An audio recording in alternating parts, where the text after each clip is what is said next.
Assalamualaikum warahmatullahi wabarakatuh. Di kesempatan kali ini, saya Fitriah Nabila dari kelompok 5 ingin menjelaskan dan memberikan apa itu pengertian dari masyarakat madani. Pengertian masyarakat madani. Masyarakat madani adalah sistem sosial yang subur berdasarkan prinsip moral yang menjamin keseimbangan antara kebebasan individu untuk stabilitas masyarakat. Inisiatif individu dan masyarakat akan berpikir, seni, pelaksanaan pemerintah oleh hukum dan tidak nafsu atau keinginan individu. Pengertian lain dari masyarakat madani adalah masyarakat yang beradab, menjunjung tinggi nilai kemanusiaan, yang maju dalam penguasaan ilmu pengetahuan dan teknologi. Allah Subhanahu wa Ta'ala memberikan gambaran dari masyarakat madani dengan firman-Nya dalam Quran surah Saba ayat 15. لقد كان لسبإ في مسكنهم آية جنتان عن يمين وشمال كلوا من رزق ربكم واشكروا له بلدة طيبة ورب غفور. Yang artinya, sesungguhnya kaum Saba adalah tanda kekuasaan Tuhan di tempat kediaman mereka, yaitu 2 buah kebun di sebelah kanan dan di sebelah kiri. Kepada mereka dikatakan, makanlah olehmu dari rezeki yang dianugerahkan Tuhanmu dan bersyukurlah kamu kepadanya. Negerimu adalah negeri yang baik dan Tuhanmu adalah Tuhan yang Maha Pengampun. Hayo lo, ada yang ngerasa kepanasan, gak betah, pengen pulang? Jujur, kalian pasti jarang dengerin orang ngaji kan? Canda. Bill, serius.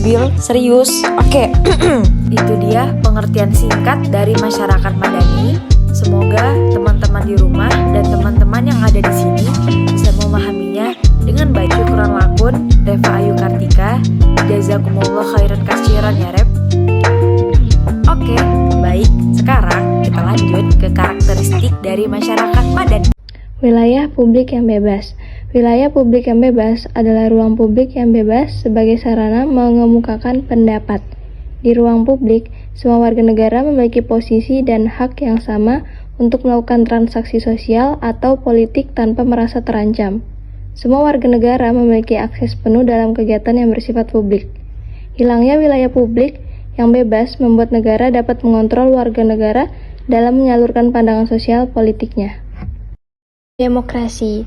Demokrasi adalah syarat mutlak bagi keberadaan masyarakat madani yang murni atau genuine. Tanpa demokrasi, masyarakat madani tidak dapat terwujud.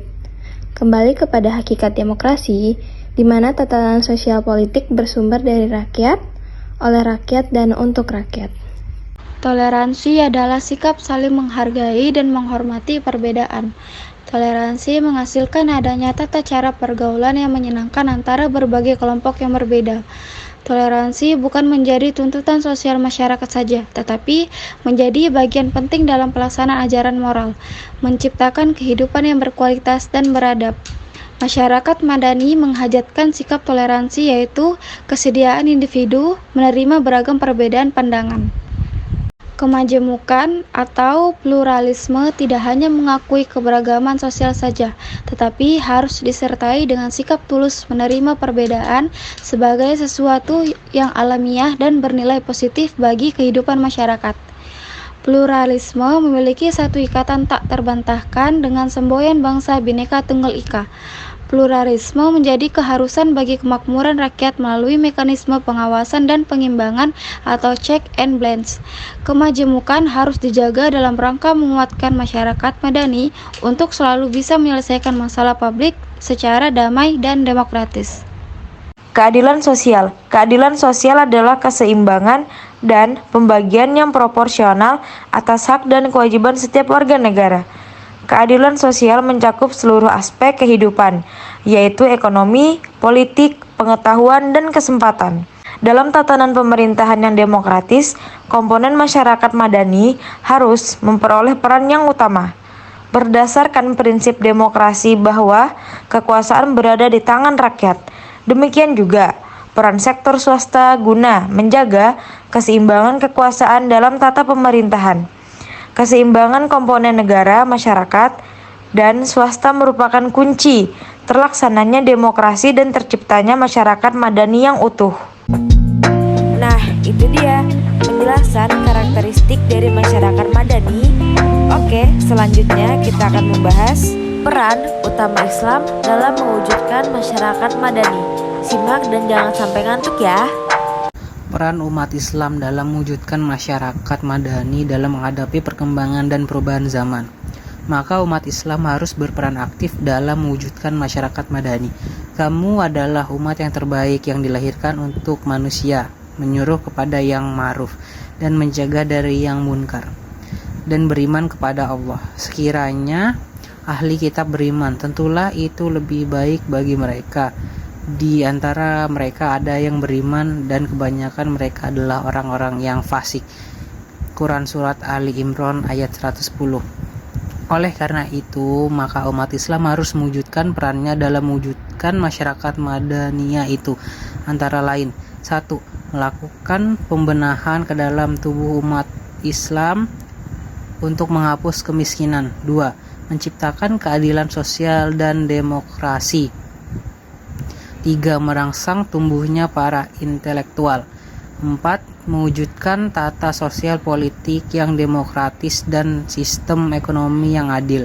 5. Sebagai pengembangan masyarakat melalui upaya peningkatan pendapatan dan pendidikan rakyat. 6. Sebagai advokasi bagi masyarakat yang teraniaya, tidak berdaya, membela hak-hak dan kepentingan mereka. Masyarakat yang terkena pengangguran kelompok, buruh, TKI, TKW yang digaji atau di PHK secara sepihak, disiksa bahkan dibunuh oleh majikannya, dan lain-lain. 7. Sebagai kontrol terhadap negara. 8. Menjadi kelompok kepentingan, interest group atau kelompok penekanan, pressure group dalam rangka menegakkan kebenaran dan keadilan. Sekian dari kelompok 5. Terima kasih bagi yang sudah menonton dan mencermati sampai habis. Kalian luar biasa. Begitulah mungkin video simpel dari kelompok 5 karena saya sudah kehabisan ide dan kata-kata. Ya, wassalamualaikum warahmatullahi wabarakatuh.